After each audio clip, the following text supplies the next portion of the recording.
some of the scholars swear by Allah that all the minor signs have happened, every single one of them, and that the only thing left now is the coming of the Mahdi and the major signs to follow. Some other scholars don't go that far, but they do say if they haven't already finished, then a few of them are still left. Allah subhanahu wa ta'ala knows best about this. They could have all finished. But what comes to my mind is the Furat river. There is a river called the Euphrates river in Jordan. Rasul tells us, you'll find these hadiths in Sahih Muslim by the way, that the Euphrates river will be channeled into a different direction. So where there was water will come dry. There won't be water flowing through there. And as a result, a mountain of gold will be revealed. Rasul mentioned gold, literally, dhahab, jabal min dhahab. So lots of gold will be revealed. الناس تقتتل عليه. People of the world will fight each other over this. They'll go into battles over this gold. He said, don't come near the gold, to his ummah, to us. Don't go near it. From every 100, one will live in this battle. And each person will say, because everyone will see this catastrophe, every person will say, I'm going to be the one to live. I'm going to be the one to live and take my portion. Whether this sign is going to happen before the major signs start, or whether they are going to happen within the time of the major signs, is the knowledge of Allah subhanahu wa ta'ala.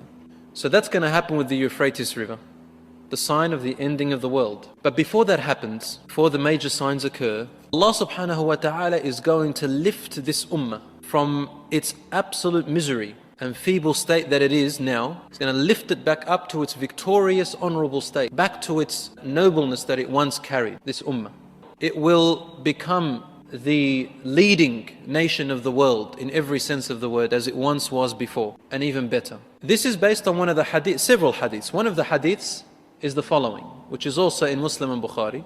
Rasul said, بدأ الإسلام غريبا وسيعود غريبا كما بدأ فطوبى للغرباء. Islam, it began very strange to the people. Strange. They don't know much of this new ways before. وَسَيَعُودُ غَرِيبٌ, and it will come back in the future strange again. كَمَا بَدَأ, the way it started in the beginning. Just exactly the same way. Then he said, فَطُوبَى لِلْغُرَبَاء. Good news to those who are strangers in all this time. Strange. What's strange? Strange is different to weird. Strange doesn't mean that it's wrong. It just means that it's unknown to the people's customs and traditions and knowledge that they've always had. It's strange, but interesting. I wonder if I was wrong all this time, and this strange religion is the right one. It's just strange, meaning unknown. For Islam began like that. We know the story in the seerah of the Prophet ﷺ. All you have to do is to read it, and you'll know what I mean. And today, now in the millennium, we have the same situation. Al-Islam is gharib, the same way it began. There's one extra thing that's worse about our time, that it's not only strange to the non-believers, it's become strange to different Muslims. And the Muslims have divided, and they are strangers to one another. I'll give you just a very simple story, a quick one, inshallah, just to get it closer to your mind. In Lebanon, when I first went, I was about 14 years old. Up in the village areas, they live in the mountains, that's where my parents are from.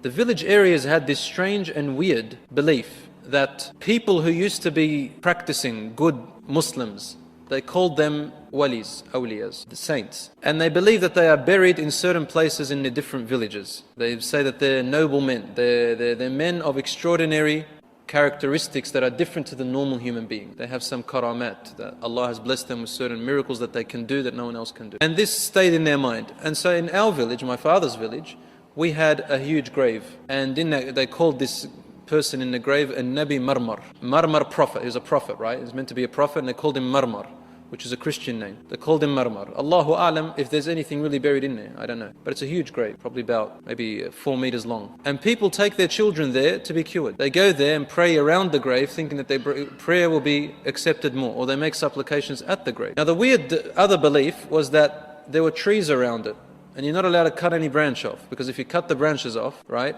this person in the grave is going to come and choke you at night. I've never heard of this before in my life. I get up there and they've got this weird belief. Where did they get it from? Allahu A'lam. And when we started to teach them that this is absurd and that this is not what the Prophet ﷺ taught us, and we brought them all the logic.